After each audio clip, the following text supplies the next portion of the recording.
যেভাবে ইসলাম গ্রহণ করেন ওমর রাদিয়াল্লাহু তাআলা আনহু। ইসলামের মহান চার খলিফার অন্যতম দ্বিতীয় খলিফা ওমর ইবনে খাত্তাব রাদিয়াল্লাহু তাআলা আনহু। রাসূল সাল্লাল্লাহু আলাইহি ওয়াসাল্লাম এর একটি হাদিসে বলা হয়েছে, তারপর যদি কাউকে নবী করা হতো তিনি হতো হযরত ওমর রাদিয়াল্লাহু তাআলা আনহু। রাসূলের কাছে প্রথম দিকে যারা ইসলাম ধর্ম গ্রহণ করেন তাদের উপর নেমে আসে মক্কার প্রভাবশালীদের নির্যাতন। সেই নির্যাতন সহ করার মতো ছিল না। তবু ঈমানের উপর ছিলেন তারা অটল। রাসূল সাল্লাল্লাহু আলাইহি ওয়াসাল্লাম ও এক পর্যায়ে দোয়া করলেন, হে আল্লাহ, ওমর ইবনুল খাত্তাব এবং আবু জাহেলের মধ্যে তোমার কাছে যে বেশি পছন্দনীয় তাকে ইসলাম গ্রহণের সুযোগ দাও এবং তার দ্বারা ইসলামের শক্তি বৃদ্ধি করো। এ দোয়া কবুল হয় অচিরেই। হযরত ওমর রাদিয়াল্লাহু তাআলা আনহু এর অন্তর আল্লাহর পরিবর্তন করে দেন। হযরত ওমর রাদিয়াল্লাহু তাআলা আনহু ছিলেন তৎকালীন আরবের গুটিকয় শিক্ষিত লোকের অন্যতম। হযরত ওমর রাদিয়াল্লাহু তাআলা আনহু একদিকে ছিলেন কুস্তিগীর মল্লযোদ্ধা এবং অন্যদিকে বক্তা হিসেবে ছিলেন সুনামের অধিকারী। রাসূল সাল্লাল্লাহু আলাইহি ওয়াসাল্লামকে হত্যার উদ্দেশ্যে তলোয়ার নিয়ে রওনা দিয়েছিলেন ওমর। পথে সাহাবী নাঈম বিন আব্দুল্লাহর সঙ্গে সাক্ষাৎ। নাঈম ওমরের উদ্দেশ্যে আঁচ করতে পেরে বললেন, আগে নিজের বোন ভাগ্নিপতির খোঁজ নাও, তারপর যেখানে যেতে চাও যাও। ওমর ছুটে চললেন বোনের বাড়িতে। গিয়ে দেখেন বোন ফাতিমা কুরআন পড়ছেন, যে কুরআন নাজিল হয়েছে রাসূল সাল্লাল্লাহু আলাইহি ওয়াসাল্লামের উপর। পায়ের শব্দ কানে আসা মাত্রই চুপ হয়ে গেলেন ফাতিমা। লুকিয়ে ফেললেন কুরআনের পাতা। হযরত ওমর রাদিয়াল্লাহু তাআলা আনহু ঘরে ঢুকে জিজ্ঞেস করলেন, তুমি কি পড়ছিলে? ক্ষুব্ধ ভাইয়ের কথার বোন নিশ্চুপ। ওমর বললেন, আমি জেনেছি তোমরা স্বামী স্ত্রী ধর্মত্যাগী হয়েছ। এই বলে তিনি ঝাঁপিয়ে পড়লেন ভাগ্নিপতির উপর। বোন স্বামীকে রক্ষা করতে এগিয়ে এলে তাকেও পেটালেন। রক্তাক্ত হলেন বোন ও ভগ্নিপতি।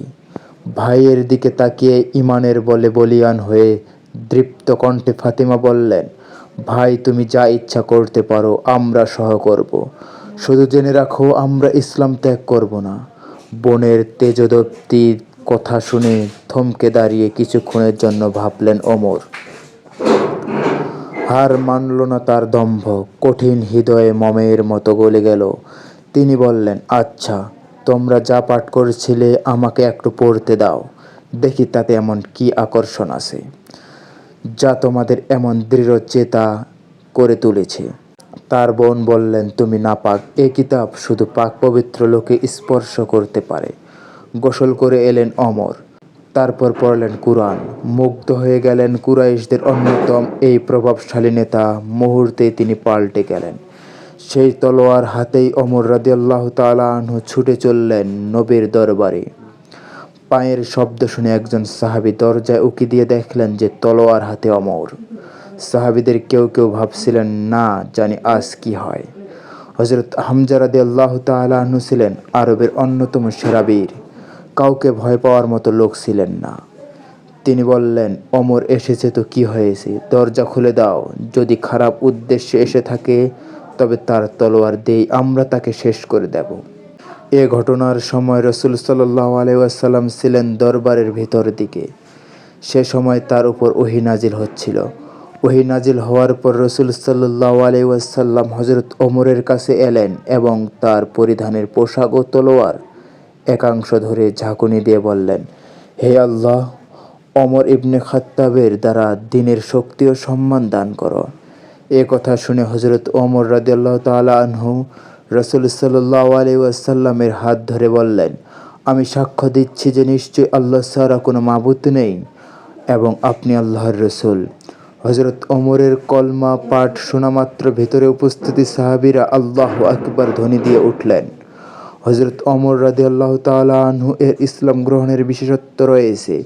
তিনি বাদে অন্য সবাই ইসলাম গ্রহণ করেছিলেন গোপনে, আর ওমরের ইসলাম গ্রহণ এবং মুসলমান হিসেবে তৎপরতা ছিল প্রকাশ্যে।